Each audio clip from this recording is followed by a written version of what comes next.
Hai kalian semua, Sobat Bioskop Now, mudah-mudahan kalian baik-baik saja. Kali ini kita akan membahas entry terbaru dari Marvel Studio, Black Widow. Petualangan yang berpusat pada Natasha Romanoff, pembunuh heroik Avenger setelah peristiwa Captain America Civil War. Seharusnya keluar sebelum Avenger Infinity War. The Black Widow adalah karakter yang diperkenalkan kepada penonton di Iron Man 2 dan telah muncul di setengah lusin film Marvel.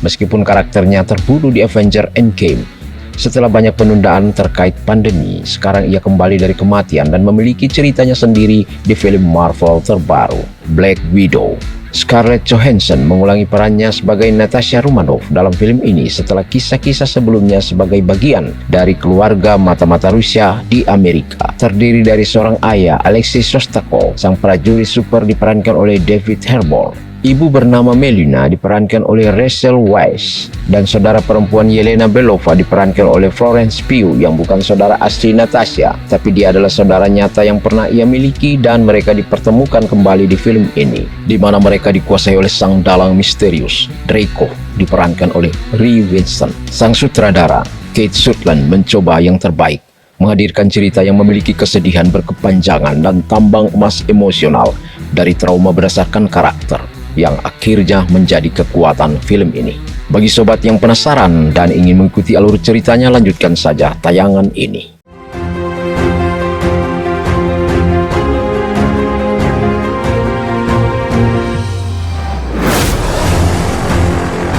Ohio, 1995. Natasha Romanoff muda bermain dengan saudara tirinya Yelena Belova sampai Yelena tergores lututnya.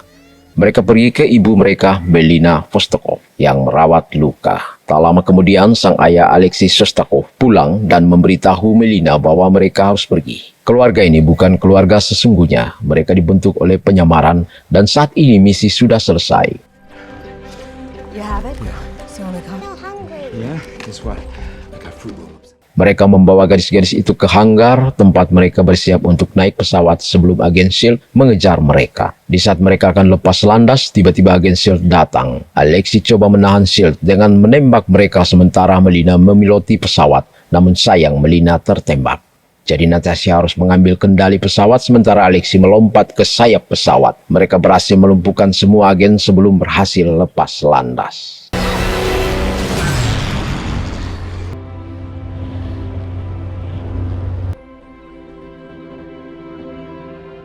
Keempatnya tiba di Kuba, di mana Melina mendapat perawatan medis dan Alexei bertemu dengan seorang pria bernama Dreykov. Ketika para tentara menangkap adiknya dengan kasar, Natasha merampas pistol seorang prajurit dan menodongkan ke semua tentara untuk melindungi adiknya Yelena. Mereka merasa bahwa gadis itu memiliki nyali, kemudian keduanya ditenangkan dan dibawa pergi. Inilah Black Widow.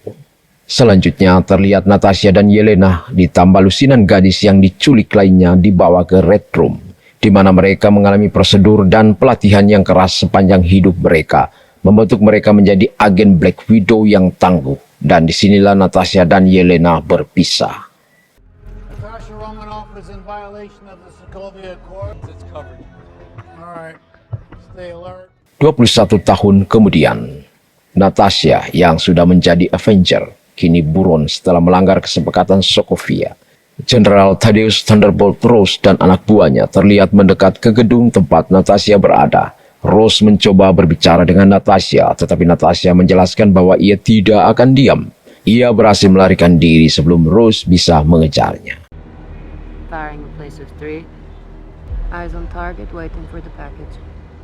Di Maroko, Yelena yang sedang mengincar target Oksana yang diduga membelot. Yelena terlihat, target pun menghindar. Kemudian Yelena mengejar Oksana. Keduanya bertarung hingga Yelena menusuk perut Oksana dengan fatal. Tapi kemudian Oksana menyemprot wajah Yelena dengan gas merah sintetis yang disebut Red Dust, yang tampaknya membebaskan Yelena dari pengendalian pikiran. Yelena menyadari dia baru saja membunuh teman dekatnya. Yelena memulihkan sisa gas dan mengeluarkan pelacak dari tubuhnya. We have a deserter. Dreykov diberitahu tentang ini ketika sinyal Yelena hilang. Kemudian dia menyuruh untuk mengaktifkan dan mengirim pembunuh supernya, Taskmaster. Natasha pindah ke rumah aman di Norwegia.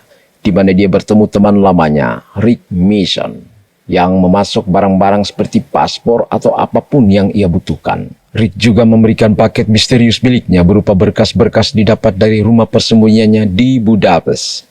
Malamnya, listrik padam. Natasha kehabisan bahan bakar dan ia pun pergi untuk mencari bahan bakar. Tapi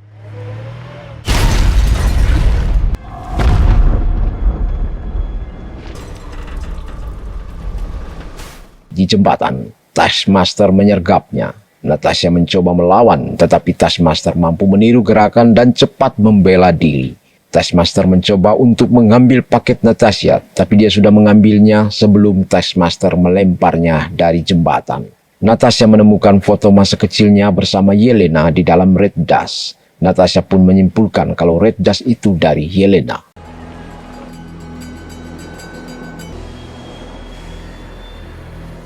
Natasha melakukan perjalanan ke Budapest untuk menemukan Yelena di rumah persembunyiannya. Keduanya terlibat dalam perkelahian dan terlihat keduanya sama-sama tangguh sampai mereka menyerukan damai. Yelena memberitahu Natasha tentang Red Dust dan efeknya, dan dia juga memberitahu bahwa Red Room masih aktif. Meskipun Natasha percaya bahwa itu sudah dihancurkan ketika dia membunuh Dreykov. Yelena menyebut putri Dreykov tepat sebelum beberapa Black Widow datang mengejar mereka. Keduanya lari keluar gedung dan merobohkan menara. Salah satu Widow melompat mengikuti mereka, namun Widow tersebut jatuh saat berusaha menangkap Natasha. Ketika Natasha turun mendapatkan Widow, dia sempat memberitahu Natasha bahwa Dreykov memaksanya melakukan ini tepat sebelum Dreykov memaksanya bunuh diri. Saat Natasha dan Yelena mencoba melarikan diri, Taskmaster muncul dan mengejar mereka di jalanan. Mereka mencuri mobil dan mengemudi secepat mungkin, tetapi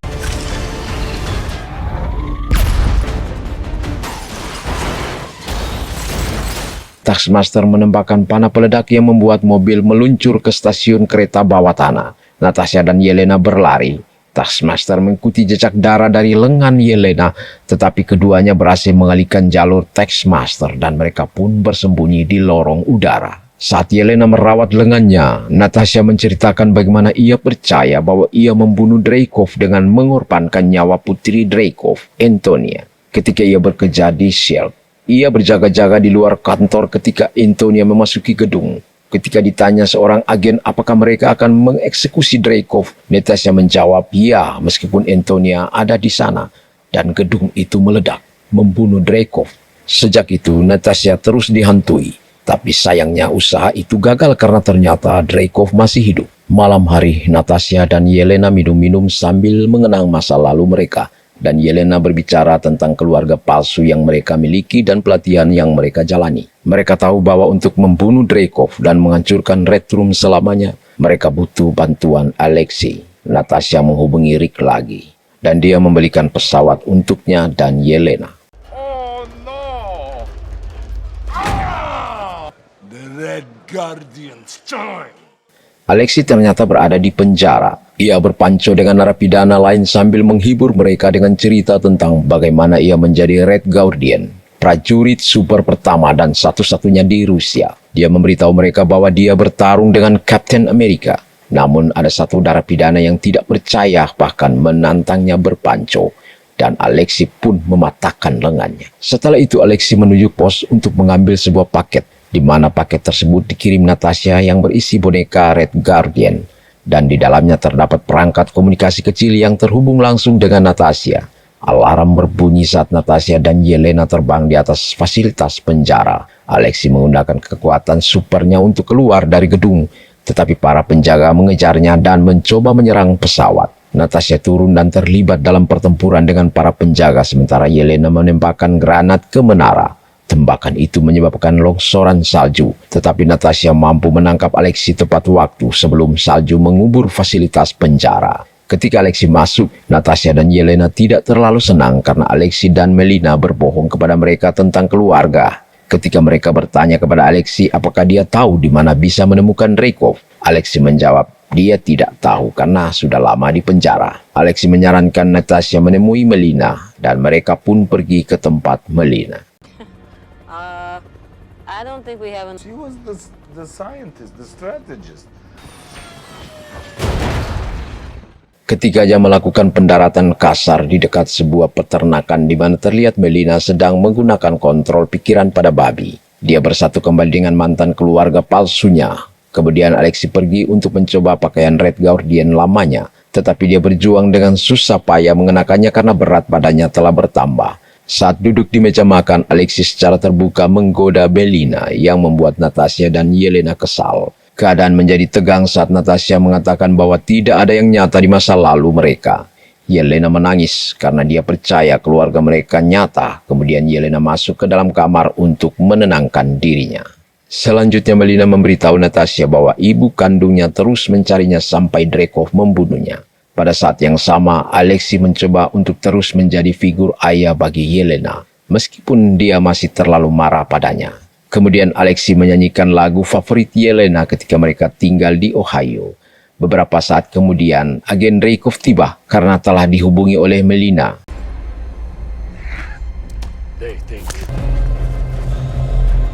Mereka melumpuhkan Natasha, Yelena, dan Alexi sebelum membawa pergi. Rombongan tiba di Red Room yang terletak di pangkalan udara seperti sebuah kapal terbang induk. Melina dibawa menemui Dreykov, meskipun ternyata itu adalah Natasha yang sedang menyamar. Ini adalah bagian dari rencana yang dia buat bersama Melina di rumah, di mana Melina menggantikan Natasha di sel penjara karena dia tahu cara membuka pintu untuk membebaskan dirinya dan Alexi. Hampir saja kepala Yelena dipenggal untuk diambil bagian otaknya sampai terdengar Melina berbicara dengannya melalui perangkat kecil di telinga Yelena untuk memberitahu dia tentang pisau yang bisa dia gunakan untuk membebaskan dirinya. Sementara itu Dreykov mengungkapkan beberapa hal kepada Natasha. Pertama, dia telah melindungi dirinya dengan feromon yang dapat mencegah siapapun menyerangnya.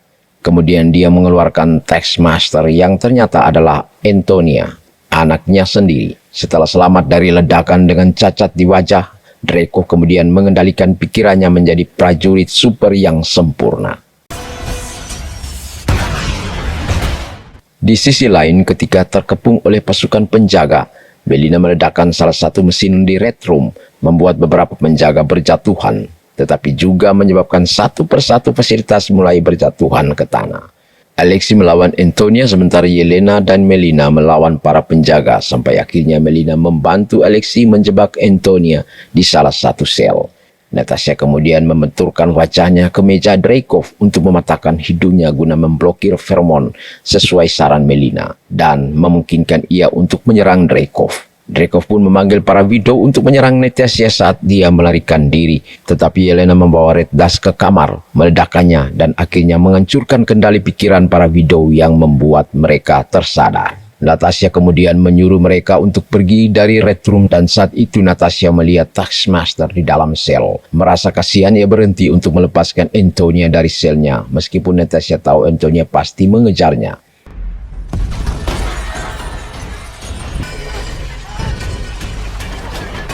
Red Room semakin berantakan membuat semua orang keluar untuk melarikan diri. Alexi dan Melina berhasil melarikan diri dengan pesawat jet. Tidak bisa menunggu Natasha dan Yelena. Dreykov dan pengawalnya menaiki kapal pelarian mereka, tetapi Yelena mengambil tongkat listrik dan memasukkannya ke turbin, menyebabkan kapal meledak, menghancurkan Dreykov dan para penjaga. Yelena terlempar dan akan jatuh ke tanah, tetapi Natasha melompat dan mencapainya tepat waktu untuk memberinya parasut. Antonia mengejar Natasha dan melawannya hingga mereka mendarat di tanah. Natasha membuka helm Antonia dan menyemprotnya dengan Red Dust, membebaskannya dari kendali ayahnya. Natasha bertemu dengan Yelena, Alexi, Melina, dan widow lainnya yang membawa Antonia untuk pemulihan. Natasha mengucapkan selamat tinggal kepada mantan keluarganya saat Rose dan timnya mulai berjalan menuju lokasi untuk menangkapnya. 2 minggu kemudian, Natasha terbebas dari Rose. Ia sekarang memiliki rambut pirang dan bertemu dengan Rick lagi, di mana Rick memberinya sebuah pesawat jet. Ia diatur untuk membantu membebaskan Avenger lain dari penjara. Di adegan pasca kredit, saat itu tahun 2024, Yelena pergi dengan anjing barunya ke kuburan Natasha, mengikuti pengorbanan Natasha di Endgame. Saat dia meratapi saudara perempuannya, muncul Contessa Valentina Allegra de Fontaine, yang sekarang dialah yang memiliki kendali atas Yelena. Dia memberi Yelena sebuah file tentang target berikutnya yang tampaknya bertanggung jawab atas kematian Natasha, Hawkeye, dan film pun berakhir. Inti dari Black Widow adalah cerita tentang keluarga dan kebutuhan bawaan manusia untuk memiliki orang lain yang mencintai. Natasha dan Yelena selalu merasa terombang-ambing tak menentu. Keinginan terdalam mereka adalah menjadi bagian dari sebuah keluarga. IMDb memberi rating 6.9 dengan popularity menurun. Rotten Tomato dengan tomatometer 81% dan audience score 92%. Metacritic dengan metascore 67 dan skor 6.3. Itulah Black Widow. Mudah-mudahan sobat semua terhibur dan maafkan jika ada kesalahan. Kita perbaiki bersama di kolom komentar. Sekian dulu dan sampai jumpa di bahasan film berikutnya. Bye.